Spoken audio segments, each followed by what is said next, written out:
A deformed body, unbearable pain, an odor so nauseating it made courtiers faint.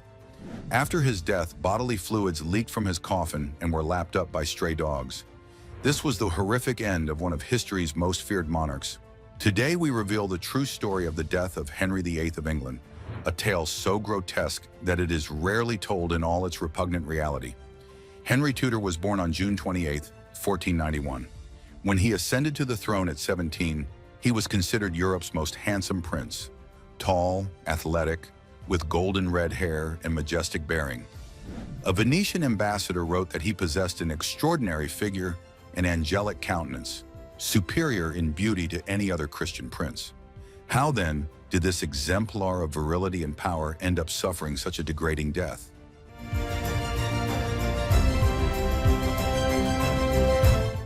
The turning point was an accident that occurred in January 1536 during a jousting tournament in Greenwich. At 44 years of age, Henry suffered a terrible fall when his horse collapsed on him. The king remained unconscious for 2 hours, and although he survived, the injury to his right leg would never completely heal. This wound transformed into an open ulcer that constantly separated, exhaling a fetid odor that announced his presence even before he entered a room. It was a devastating humiliation for such a vain king. Courtiers were obliged to endure the smell without showing revulsion under penalty of facing royal wrath. The accident also marked the beginning of a transformation in his behavior. Coincidentally or not, it occurred during the same period when Henry ordered the execution of his second wife, Anne Boleyn, under fabricated accusations of adultery and treason. Some historians suggest that the brain injury resulting from the fall may have exacerbated existing tendencies toward paranoia and fits of rage. With reduced mobility, the king began to gain weight rapidly. His waist, which measured 89 centimeters in his youth, expanded to more than 130 centimeters. His weight exceeded 180 kilograms, making him so obese that he needed to be moved between royal apartments using a specially designed pulley system. The door frames in the palaces had to be widened to allow his passage. The royal diet contributed enormously to his decline. Kitchen records show that Henry consumed approximately 5,000 calories daily, mainly from red meats with very little vegetables. A typical dinner included multiple types of meat pies and impressive quantities of wine and beer. This regimen, combined with forced inactivity, dramatically accelerated his physical deterioration.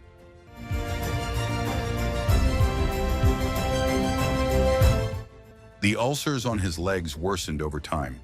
Physicians applied treatments that we now know were harmful: cauterization with hot iron, application of mixtures containing arsenic and mercury, and regular bloodletting that only weakened him further.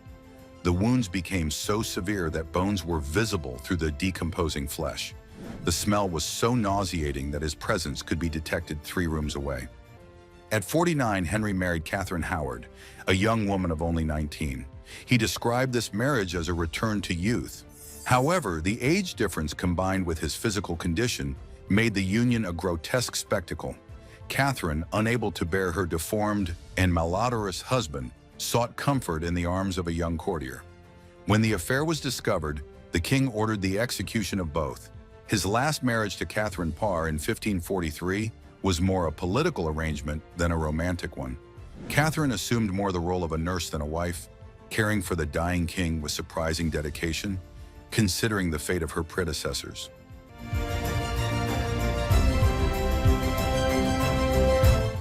In his final years, Henry suffered from multiple medical conditions. Modern experts believe he likely suffered from diabetes, severe gout, hypertension, and heart failure. Some suggest syphilis, although this diagnosis is disputed by many current historians. This combination of diseases transformed his last years into continuous torment.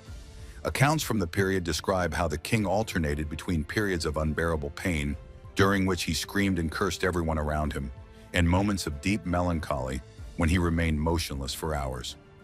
Henry's paranoia intensified along with his physical suffering.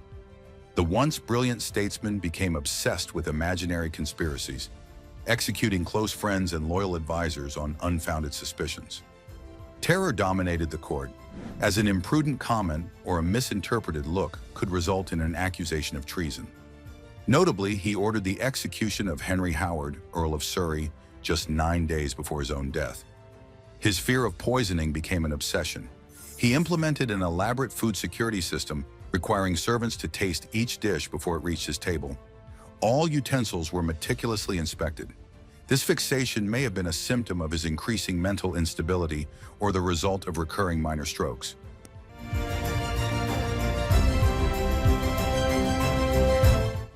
As the end approached, Henry's suffering reached almost unimaginable levels.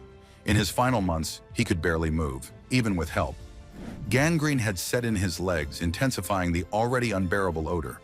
The royal court became a place of miasma and whispers, with courtiers covering their noses with perfume-soaked handkerchiefs while forcing themselves to remain in the royal presence. During his last winter in 1546 to 1547, the king's health deteriorated rapidly.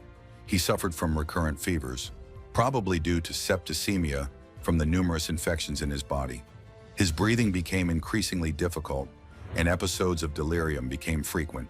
Witnesses reported that during these moments, the king often murmured the names of his deceased wives, particularly Jane Seymour, who died after giving birth to his only legitimate son, and possibly Anne Boleyn, whose ghost, they said, tormented him.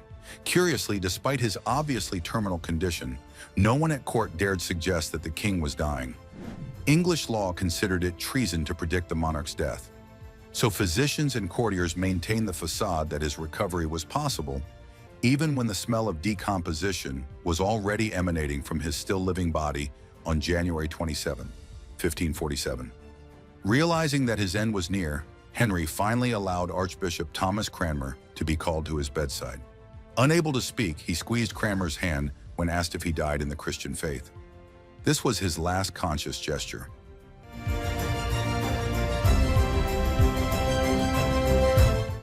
In the early hours of January 28th, at 55 years of age, the once powerful king exhaled his last breath.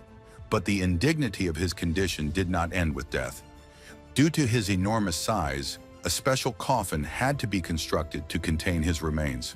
Preparing the body for the funeral was a horrifying challenge for the royal embalmers. The embalming process at the time was rudimentary, primarily involving the removal of viscera and filling the cavities with aromatic herbs. During the following days, while the body awaited the state funeral, one of the most macabre episodes associated with Henry's death occurred. The coffin, inadequately sealed to contain the gases and fluids of decomposition, began to leak while it rested in the chapel of Can Abbey.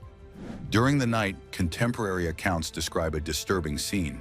Cadaveric fluid trickled onto the chapel floor, where it was discovered by stray dogs that licked up the putrid substance.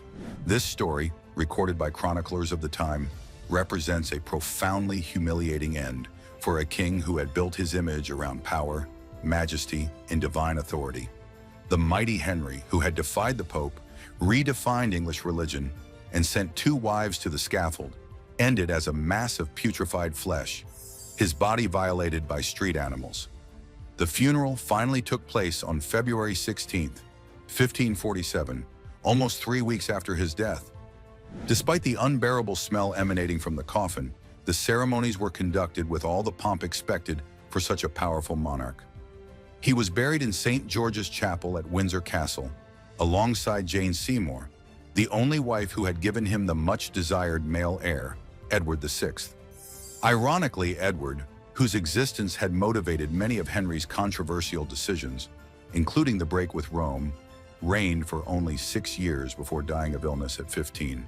The throne then passed to Mary, daughter of Catherine of Aragon, who attempted to reverse her father's Protestant reforms, and finally to Elizabeth II, daughter of Anne Boleyn, who would establish a golden age in English history. The grotesque death of Henry VIII serves as a powerful reminder of the limits of human power. The king who considered himself above the law, capable of redefining the national religion and disposing of human lives at his whim, was in the end a victim of his own mortal body. His death was not just the end of a man, but the symbol of the decline of an era. English historian Alison Weir wrote, "It is one of the great paradoxes of history that a man who began with so much promise, beauty, and ability ended as a grotesque caricature of himself. Tormented by physical pain and mental instability, feared and flattered by those around him, but rarely truly loved." The transformation of Henry VIII from ideal Renaissance prince to obese and sick tyrant remains one of the most fascinating case studies of how absolute power, combined with chronic pain and progressive disease, can transform an individual. His political legacy, the separation of England from Rome, and the establishment of the Anglican Church, continues to shape the modern world. But his personal end serves as a reminder of human fragility. The last moments of Henry's life, with his labored breathing and deformed body, contrast dramatically with the official portraits that show him in all his royal majesty. This dissonance between public image and private reality is one of the great lessons of his life and death. Thus ended the existence of one of history's most notorious monarchs, not with glory, but with an unbearable stench and an end unworthy of his crown. The man who transformed England and permanently altered the course of Western history ended up like all of us, a victim of the inevitable deterioration of the flesh. The death of Henry VIII was not just a historical event, but also a symbolic moment that reflects on the ephemeral nature of power. In his final years, as the king's body deteriorated, so too did the myth of royal invulnerability.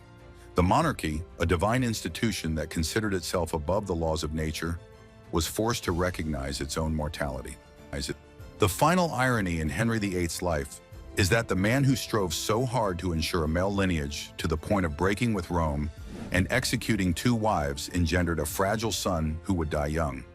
His true legacy would come through his daughters, particularly Elizabeth I, daughter of the woman he executed under false accusations. Perhaps the deepest lesson in the death of Henry VIII is that not even absolute power can conquer the limitations of the human body. The man who rewrote the laws of his nation to satisfy his desires could not rewrite the laws of nature. In the end, even the most powerful of kings faces the same fate as the humblest of subjects. The death of Henry VIII is not just a story of medical horror, but a moral tale about the limits of human power and the inevitability of physical deterioration. His body, which was once admired as the embodiment of royalty, became a symbol of the transience of all earthly glory. This narrative reminds us that, in the end, we are all equal before death, regardless of our achievements or social positions. The terrible death of Henry VIII continues to fascinate and horrify precisely because it reveals the vulnerable humanity behind the facade of absolute power